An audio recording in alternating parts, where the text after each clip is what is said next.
аймгийн засаг даргын 2016 оны 12 дугаар сарын 20-ны өдрийн А696 тоот захирамж гарсан байгаа. Энэ захирамжийн хүрээнд бол аймгийн хэмжээнд үйл ажиллагаа явуулдаг төсөвт 27 байгууллагын үйл ажиллагааны төвшинг үзэж суур төвшингийн яг энэ өнөөдрийн байдлаар тогтооё гэсэн ийм нэгдсэн ажил одоо зохион байгуулагч байна.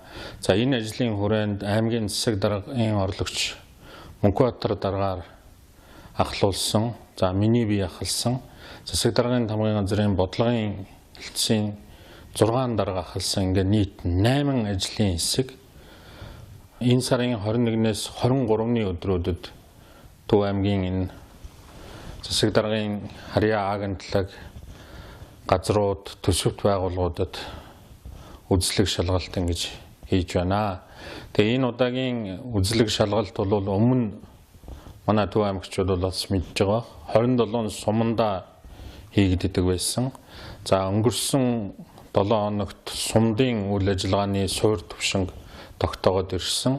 Дүнгийн бид нар засаг даргын зөвлөлийн хурлаар хэлэлцээд засаг даргын зөвлөлийн хурлаас бол энэ үйл ажиллагаагаа бол аймгийн төсөвт байгууллагуудад одоо үргэлжлүүлж хийя гэсэн ийм захирамж шийдвэр гараад ингээд ажил 2 дахь өдрөө зохион байгуулагч байна. За ажлын хэсгүүдээс ирсэн мэдээллээр бол ерөнхийдөө бид нар нэг 60 гаруй хувьтай үзлэг шалгалт бол явж байна. За байгууллагын хувьд бол бид нар үндсэндээ нэг төсөв санхүүгийн байдал, үндсэн үйл ажиллагаа, хууль тогтоомж шийдвэрийн хэрэгжилт, за тэгээд хүний нөөцийн чадвах гэсэн 4 чиглэлээр байгууллага болгон дээрээ өөр үзүүлэлтээр шалгаж байгаа. За энэний үр дүнгээр бол бид нар энэ 27 байгууллага байр эзлүүлнэ.